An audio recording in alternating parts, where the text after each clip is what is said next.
So it is time to jump back on the 4-link single cab build. We left off on the last video having to do the coil buckets, which we have done right now. 2 coil buckets are going to be going on the single cab. We laid down some dimes. Not bad if you ask me. I love welding, but I couldn't do it as my full-time job. So kind of getting to do projects like this on my own truck or stuff like this, definitely super fun, but doing it day in and day out, I just can't do it. I've done it before and it's definitely not my favorite thing to do.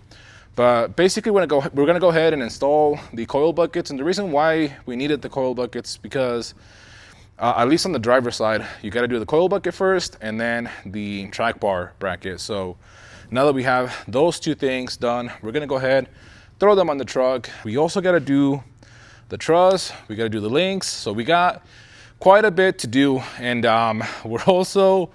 I am waiting on that doorbell to ring because we're getting an engine delivered for the crew cab dually that I think you guys are going to be super excited about. I mean, half of you already know what it is, but like I said, it should be getting delivered anytime now. I keep checking outside like a little kid, you know, waiting for a present. So yeah, while we wait for that, let's jump on getting those coil buckets installed.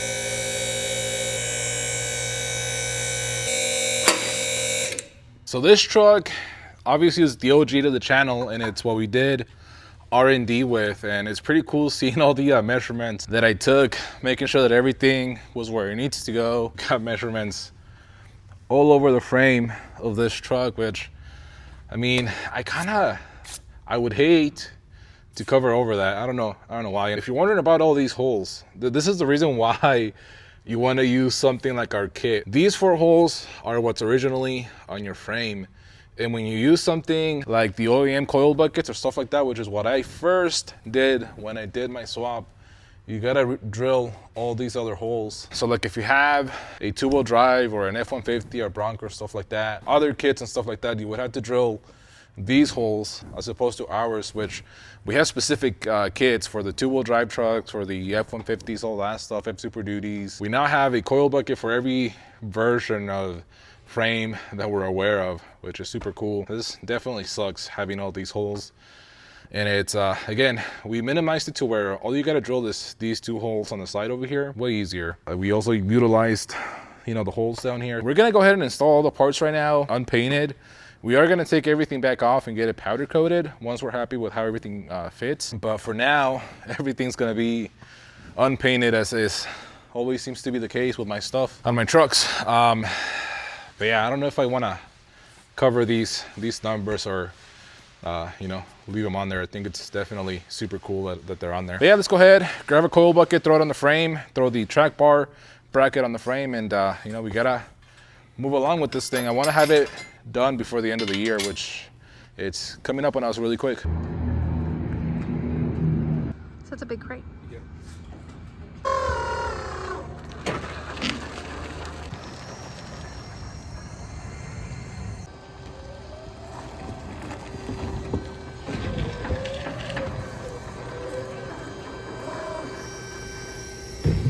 All right, guys, it finally came. What we've been waiting for is here. We just unloaded it, so let's go ahead and crack it open and take a look. Maybe a dinosaur? I have no idea. Be pretty crazy if it was a dinosaur, huh? Okay. Ooh. All right, guys, so here it is. This is, in my opinion, one of the best engines made. This is the International DT360, which is basically International's 12 valve. It's a 5.9 12 valve mechanical injection engine. Very, very similar to a Cummins, but that's pretty much where, in my opinion, the similarities end. Okay, guys, I was gonna go into more detail on the DT360, but it really needs its own video where we uncrate it, build a little stand for it, and really go over this thing, maybe even test fire it. So that'll be for a future video. But what we really got to do today is focus on the single cab, because I really want to have the axle underneath it today. So we've got the truss ready to go. I went ahead and painted the inside of it, since it's going to be a lot harder to paint once it's already on the axle welded. So we're gonna go ahead, get this thing welded to the axle. I'll show you the process that I like doing to get the best results possible with that. And then we'll probably throw some paint on it before we take it under the truck, and we'll figure out those links so we can finally have this truck back under its own weight.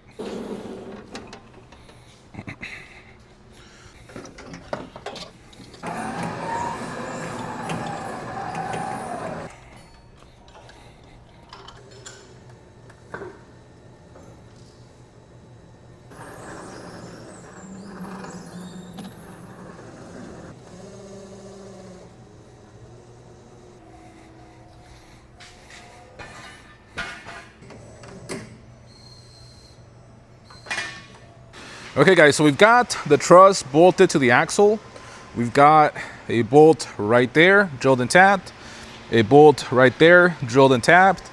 And this thing is nice and tight against the axle. That way when you weld it, everything's gonna come out super, super nice. That's the reason why we do this. The bolts, they're just basically to make sure that the axle is where it's at and it stays nice and tight. Obviously you can clamp it in place, but I really like the idea of doing this.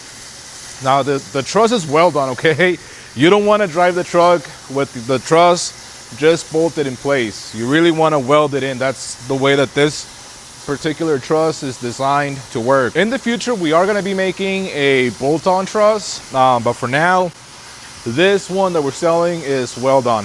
The bolts are, for one, again, just to kind of get everything in place, and two is so that this side can be nice and tight, since you really don't want to weld to cast. At least it's not as easy to weld to cast as it is to weld to mild steel. So anyways, now that I have that in place, I'm gonna go ahead and get this thing welded.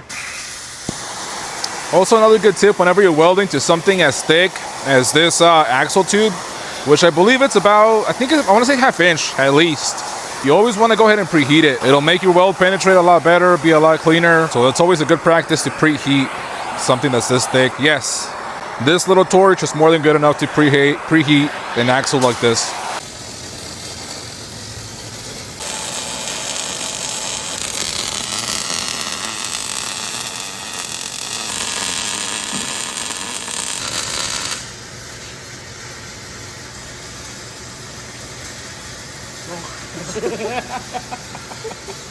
I was like, where'd you go? Alrighty guys, and just like that, we got this truss fully welded on the axle, and man, it is looking good. So now we're just gonna let it cool down for just a little bit, throw some paint on it, and start throwing it under the truck. So we gave this thing a couple quick coats of paint, nothing crazy. We'll probably do the last few touch-ups once it's actually under the truck and we're completely done with this thing, but for now, that will do. And then, like I said, I still have a little plan to make the little BDD really pop out. That will be once we're pretty close to being done with this thing. So for now, we're gonna let that dry for 30 minutes, an hour, and then we'll roll it under the truck. Getting really close to the end of the day. We've been putting really long hours these last couple of weeks, so I don't wanna stay here any longer than I have to. We'll try and get this thing back under its own weight.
All right, guys, so I spent the last little bit trying to figure out exactly where I want this truck to sit, because I think that the coil buckets are going to give it about an extra inch of lift.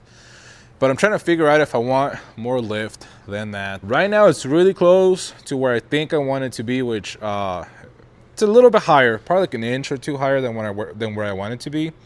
But it's really, really close. The only thing that I will say though is that, especially in person, I feel like in the video it doesn't capture it as well.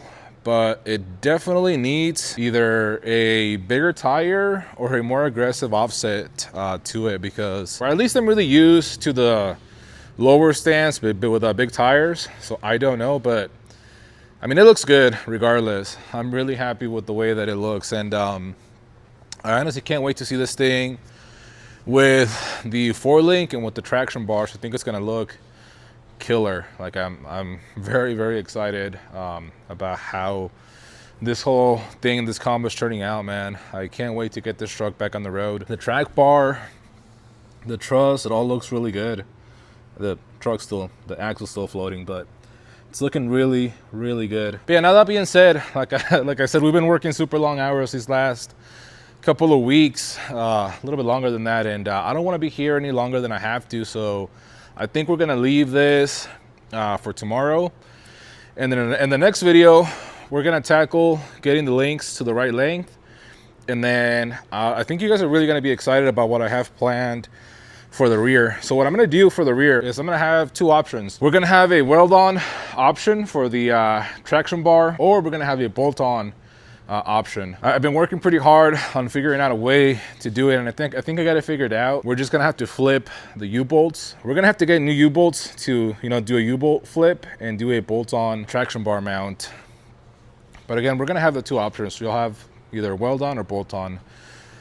And I think it's gonna be pretty cool. I'm super excited. I've been wanting to do traction bars for a long time, and I'm definitely super excited that we're finally to that point. We will be also working on a separate traction bar mount for the frame side if you guys don't go with this 4-link setup, so that will also be coming a little bit later. But for now, man, that looks mean.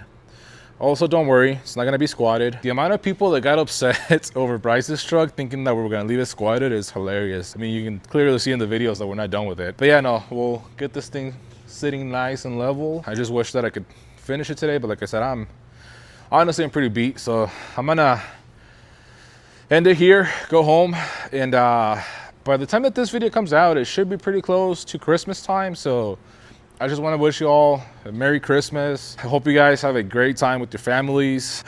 Man, and again, thank you so much for an amazing year, guys. We've got still a couple big surprises before the end of the year, hopefully, if everything goes right. And I'm just so excited and so thankful for everything that you guys do for us. So again, just a huge thanks. Leave a comment if you have any questions, leave a like. Don't forget to subscribe, share the video, and we'll see you on the next one.